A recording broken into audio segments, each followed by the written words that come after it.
Okay, thank you everyone for being here today. Thank you to the Tesla Science Foundation for inviting me to speak. My presentation today is entitled, The Dark Side of Tesla's Technology. We all know the vision that Tesla had planned for the world, free energy and free communications. And had his vision come true, the world would be a lot different of a place today. Well, what I want to talk about here today is how some of Tesla's greatest inventions that we think never came to fruition actually have come to fruition, but in the hands of people who he never intended that technology to be in the hands of, and has been used in ways that Tesla never intended to be used. And this is what it's been used to do, to create a world that is basically on lockdown and under complete control. To understand how Tesla's technology was weaponized, we have to understand two main points of Tesla's experiments and research. And that is his experiments in vibration and resonance and his experimentation with scalar wave technology, which I'll get into in a bit. Tesla's experiments with vibration and resonance is this section, and Tesla is renowned for his extensive experiments with mechanical vibrations and resonance. In 1898, he was experimenting with an electromagnetic oscillator. Attaching the oscillator to a structural beam of his loft building, Tesla turned it on and began making observations and taking notes. Unfortunately, Tesla was unaware that amplified vibrations from the oscillator were traveling through the beam and into the substructure of Manhattan in all directions. Nearby buildings shook, windows shattered, and people poured into the streets believing an earthquake was taking place. Finally, realizing what was happening, Tesla smashed the oscillator and put an end to the experiment. Tesla later described another experiment he conducted with a mechanical oscillator about the size of an alarm clock. He attached it to a steel beam which was 2 feet long and 2 inches thick. Tesla described the results. For a long time, nothing happened. But at last, the great steel link began to tremble, increased its trembling until it dilated and contracted like a beating heart, and finally broke. Sledgehammers could not have done it, but a fusillade of taps, none of which would have harmed a baby, did it. Now imagine a steel beam 2 feet long and 2 inches thick. And Tesla broke that with a simple mechanical oscillator. He decided to take his experiments with vibration and resonance to a new level by attaching one of these oscillators to a steel beam of a partially constructed skyscraper near Wall Street. He described the experiment. In a few minutes, I could feel the beam trembling. Gradually, the trembling increased in intensity and extended throughout the whole great mass of steel. Finally, the structure began to creak and weave, and the steel workers came down to the ground panic-stricken, believing there had been an earthquake. Rumors spread that the building was about to fall. Before anything serious happened, I took off the vibrator, put it in my pocket, and went away. But if I had kept on 10 minutes more, I could have laid that building flat in the street. And with the same vibrator, I could drop the Brooklyn Bridge in less than an hour. This is with a simple mechanical oscillator. Tesla continuously touted the awesome potential of mechanical resonance. He once told newspaper reporters that, using one of his oscillator devices, he would be able to, quote, reduce the Empire State Building to a tangled mass of wreckage in a very short time. Pay attention to this part of the description, folks. First, the outer stone coating of the skyscraper would be hurled off.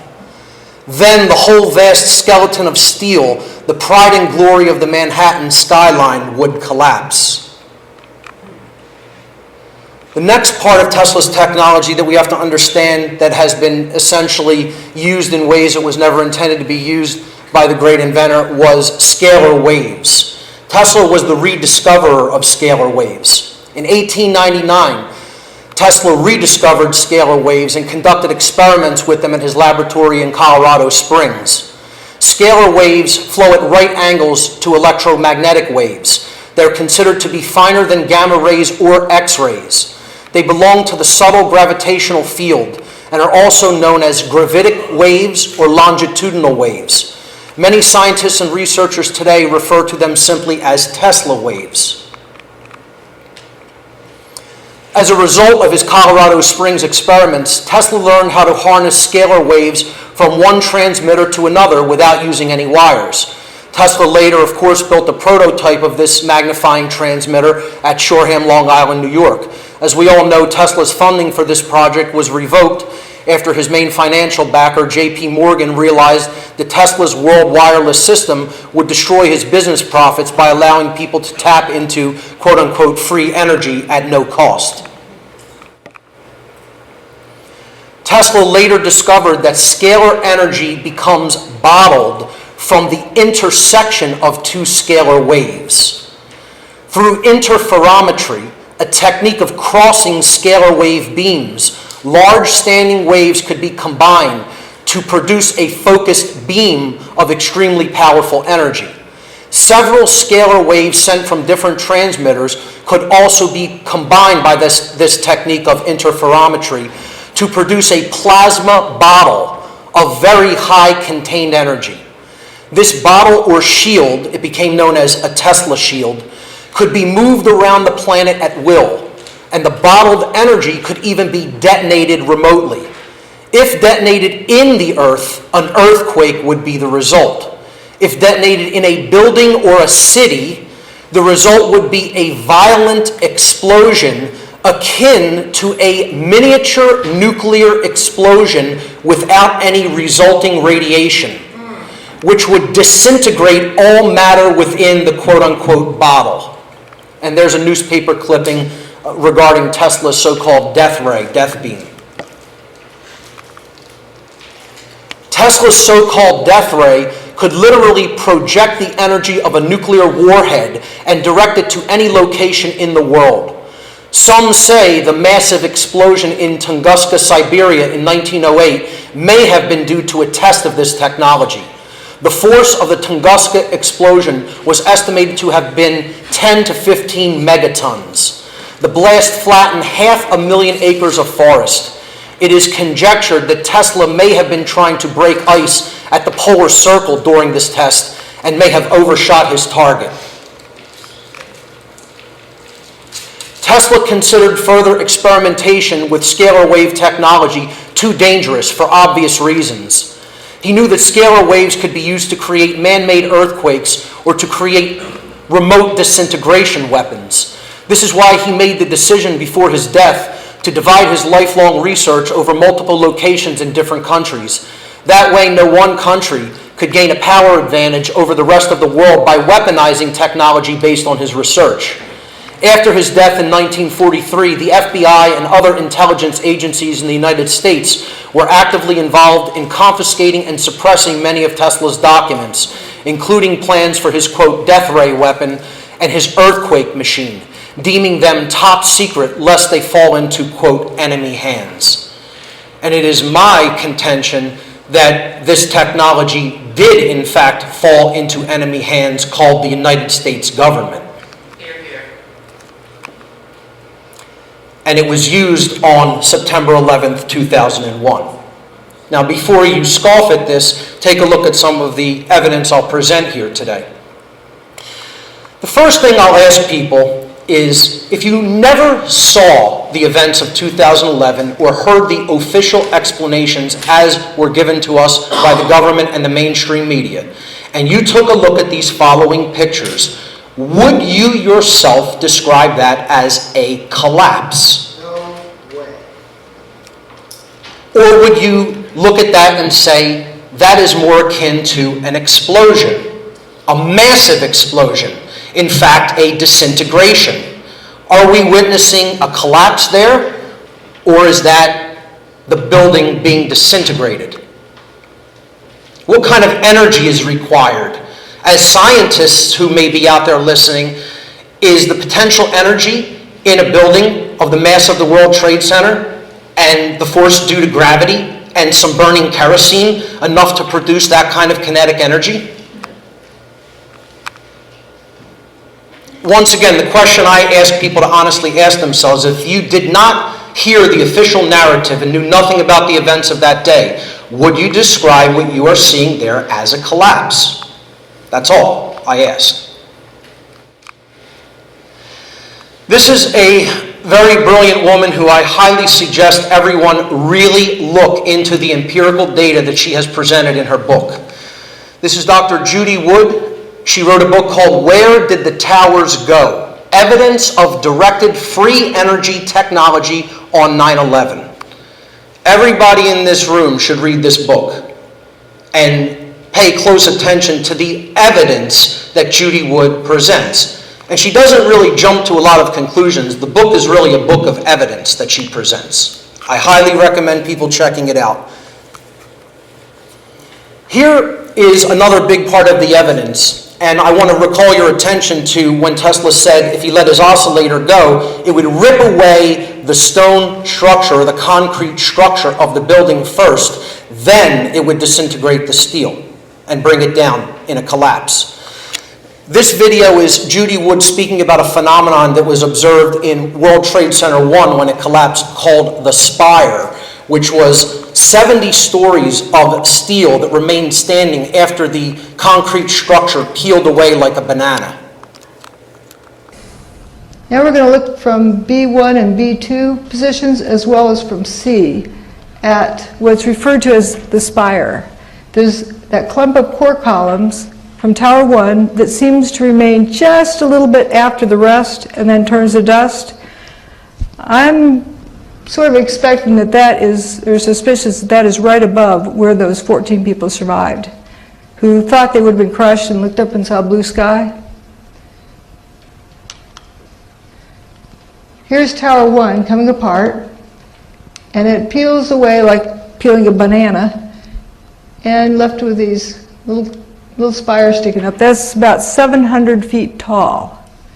It's got to be pretty strong to be standing unsupported that tall. Here's Building 7, which is a 47-story building. It's like 650 feet tall, approximately. This has got to be over that. And here's a closer view, and then it starts to drop down and kind of faints, turns to dust. Now, if that thing tipped over, it would take out a few blocks worth of buildings. How's it going to go straight down? You got a 700-foot hole in the ground to drop it into? Okay, for argument's sake, let's pretend we do have a 700-foot hole we're going to drop it into. And you're saying that that's dust that shook off it that settled back here? That's blue sky around that. That's not dust gradually settling. If dust is that fine to hang in the air, it wouldn't be settled on it in that amount of time. So we know it doesn't have much time at all for dust to settle on it. Now pay very close attention to this part coming up where they show the disintegration of this spire.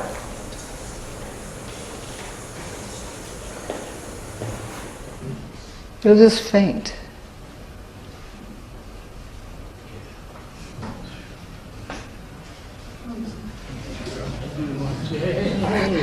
Just faints and dustifies. Pretty neat trick. Now we're going to look at still frames from yet a different position. Remember, it peels away like a banana, leaves it exposed, blue sky, crisp edges. That's not dust settling on it. And then it comes to the point where it no longer has crisp edges and dustifies. Those were core columns. Now we're going to look at it from across the river. Some of the thickest steel beams ever manufactured in North America. You can see it turning to dust.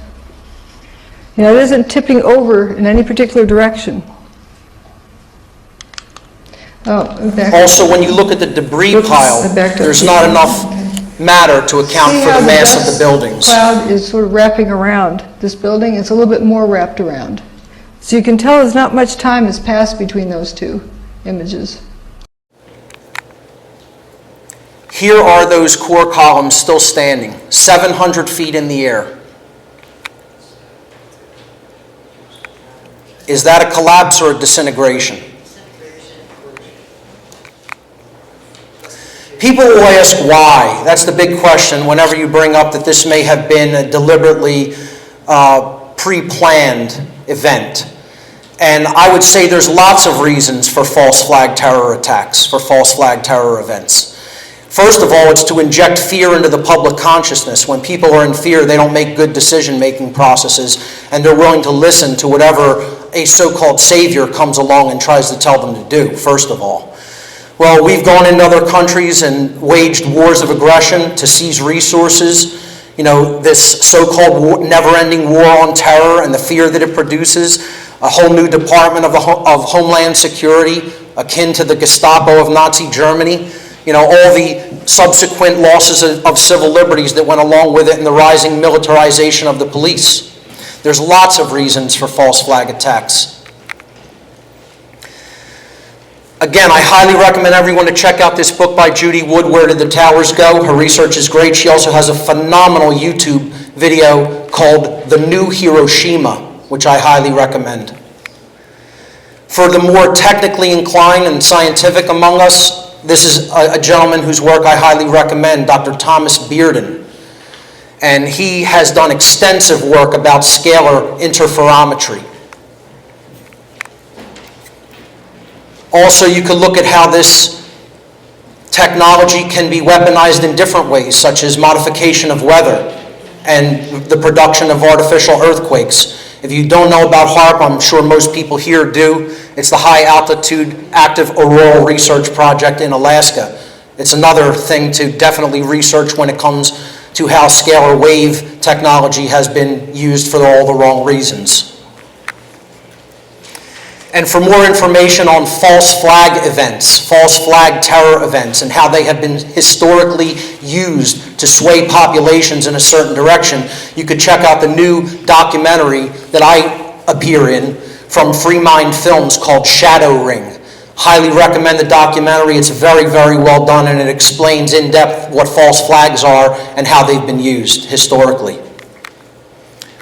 If we're ever going to see Tesla's technology used for the right reasons, the way the great inventor envisioned them for our world, as freeing technologies that would unite people, we have to understand what the potential of this technology was. And that means even looking at all the horrible ways that it could be used in the wrong hands.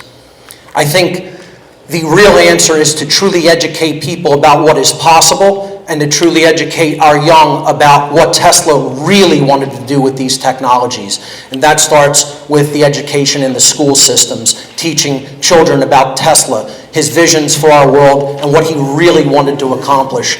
And his legacy is left unfinished for us to complete and for us to do it in the right way toward freedom and the advancement of humanity. Ladies and gentlemen, thanks so much for your kind attention.